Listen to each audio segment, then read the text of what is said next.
pessoal, tudo bem? Essa é a nossa primeira aula de função afim, tá certo? Então se ligue no canal, lá tem a playlist de diversos assuntos. Canal Professor Tony Santana Matemática. Vamos começar. Toda função do tipo f de x igual a ax mais b, com a e b pertencente a R e a diferente de zero, presta atenção, olha só, a diferente de zero, é denominada função afim ou função polinomial do primeiro grau. Função polinomial do primeiro grau, esse nome você lembra, né? Que a variável x está elevada a 1, lá do ensino fundamental. Função afim, se você não lembra, esse termo, ele, na verdade, vem lá de transformação afim, lá da geometria. Pois é, ele vem da geometria, transformação afim, que é aquela que preserva a colinearidade entre três pontos distintos quaisquer e a razão entre as distâncias entre três pontos quaisquer ao longo de uma reta. Tá certo? Então, pense o seguinte, função afim, olha, lembre de reta, tá certo? Pontos colineares, quer dizer que estão na mesma reta, tá? Vamos lembrar assim, ó, colinear, linha, na mesma linha, beleza? Tá bom? E também lembrar que ele trata das razões entre as distâncias. E a gente vai falar sobre isso, vamos falar sobre isso justamente com o coeficiente angular, que traz uma proporcionalidade entre os termos. Isso é interessante, muito interessante para você resolver as muitas questões do Enem que tem lá no canal e que eu vou colocar aqui também para você dentro do pacote função afim, tá certo? Bom, vamos lá. Se eu escrevo uma função f de x igual a ax mais b, eu tenho que pensar no seguinte, esse a precisa ser diferente de zero, tá certo? Essa função tem a variável x, e como eu sei que f de x é o mesmo que y, bom, então eu posso substituir aqui f de x por y, tá certo? Aí você começa a pensar, bom, então eu tenho x e tenho y no meu problema. Muito bem. Se você tem x e tem y, o que nós vamos fazer? Vamos fazer o seguinte, vamos colocar aqui, ó, que esse f de x, esse nosso f de x, tá? Onde temos x e y, eu posso colocar com f, que é uma função de R em R, que significa ser de R em R. A variável x é real e a variável y também é real. Ah, Tony, beleza, então todo mundo é real? A, B, x e y são reais? Isso, muito bem. Então, me ajuda aí, Tony, coloca um exemplo para eu entender uma função do primeiro grau, em linhas gerais, tá? Introduzindo o assunto. Vamos lá. F de x igual a 2x mais 6, por exemplo. Uma outra função, em vez de f de x, trocar agora por g de x, né? Por exemplo, g de x igual a x mais 3. Uma outra função, h de x igual a 5x, tá certo? T de Tony, ó, T de x, seu professor aqui, Tony, é igual a x, por exemplo, beleza? Bom, vamos agora para a nomenclatura, tá? Então vamos colocar nomes para os elementos. Bom, f de x igual a ax mais b. Esse ax mais b, eu tenho o b, certo? Pode ser outra letra, pode usar m, às vezes usam mx mais n, mas normalmente trabalha com o coeficiente a e o coeficiente b, tá? Esse b é chamado de coeficiente, olha só,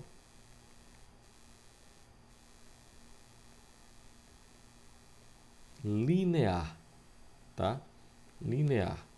Você vai ver lá na frente que eu vou falar sobre ele, especificamente sobre ele, como é que ele se comporta num gráfico de uma função. Tony, como é o gráfico da função do primeiro grau? O gráfico da função de primeiro grau é uma reta, como eu citei antes naquela animação ali que eu coloquei uma retinha e 3 pontos, né? O gráfico é uma reta, tá certo? Sempre uma reta. O coeficiente A, esse aqui, ó, vou colocar vários nomes assim, só mesmo porque eles são citados em questões de diversas formas, né? Então, o coeficiente A é chamado de coeficiente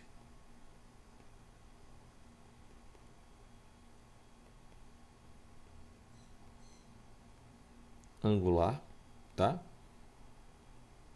Você vai ver por que o nome angular, vou explicar, tem a ver com o ângulo entre o eixo das abscissas e a reta, tá certo?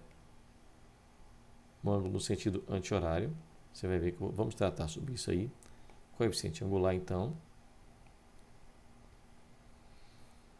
Também conhecido como ele tem a ver com, vou voltar lá e desenhar, como ele tem a ver com a inclinação em que a reta faz com esse eixo das abscissas, olha, a gente também chama de inclinação da reta ou declividade da reta, tá certo? Então, muitas vezes, esses nomes são cobrados nas provas. Já estou aqui citando para você, olha, para quando aparecer lá, você vai lembrar, não, Tony citou para a gente sim. Então, coeficiente angular, ele refere-se à inclinação da reta,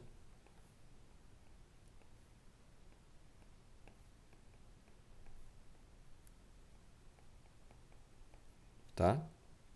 Esse é o principal nome. Ele diz respeito também à declividade da reta.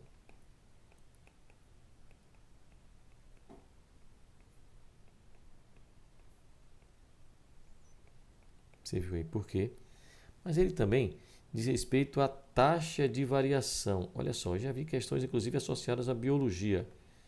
Taxa de variação, tá certo? Você vai ver que tem a ver com a variação entre as distâncias entre pontos, tá? A gente vai falar sobre isso mais na frente. Então, sempre trazendo os nomes inicialmente e depois explicando cada nomezinho desse. Bom, a classificação. A função é chamada de afim.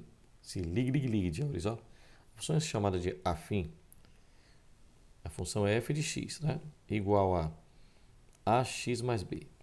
É chamada de afim somente se o a e o b, melhor dizendo, somente se o a for diferente de zero. E o b pode ser qualquer número real. Então, olha só, para todo, ou seja, qualquer que seja, tá? Qualquer que seja b pertencente aos reais. Então, para todo b pertencente aos reais, qualquer que seja b pertencente aos reais. Tony está falando desse símbolo? Isso, para todo, qualquer que seja. Que bom lembrar, Tony. Eu ouvi falar isso, mas não estava lembrado desse nomezinho. Pois é, tá aí para você. Então, basta que A seja diferente de zero. Com isso, você pode pensar em quem, por exemplo? Pode pensar em, vou botar aqui um exemplo. f de x igual a 2x, já que b pode ser qualquer número real, né? G de x igual a x, já que a também pode ser qualquer número diferente de zero. Você pode pensar em h de x igual a 5x menos 3. Tudo bem? Tá, beleza, Tony, entendi. Agora, função linear. Quando é que a função é linear? Bom, para a função ser linear, vou pegar isso aqui, olha. Vamos copiar. Tá?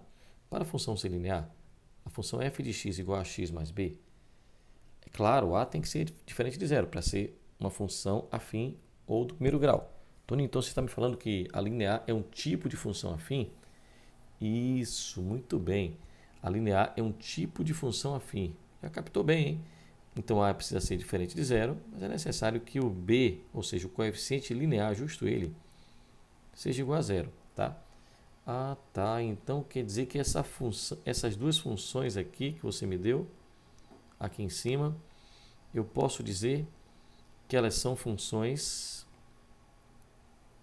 que você chamou lá de afim, posso dizer que ela também é uma função linear. Muito bem. Bastou b ser diferente, bastou b ser igual a zero, então ela é uma função linear. Beleza. Agora, função identidade. Quando é que uma função é identidade? Bom, se eu pegar uma função do tipo f de x igual a ax mais b, tá? Do tipo f de x igual a ax mais b, e tiver, olha só, e tiver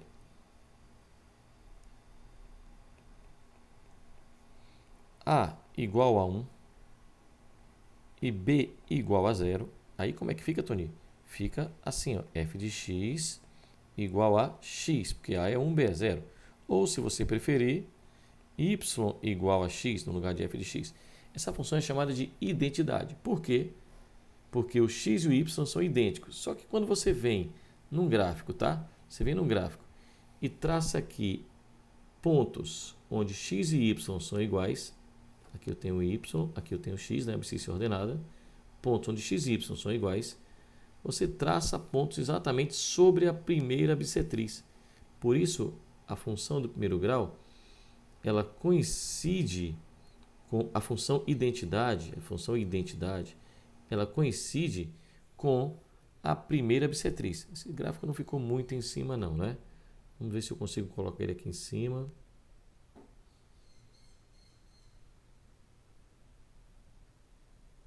Melhorou um pouco, não foi, pessoal?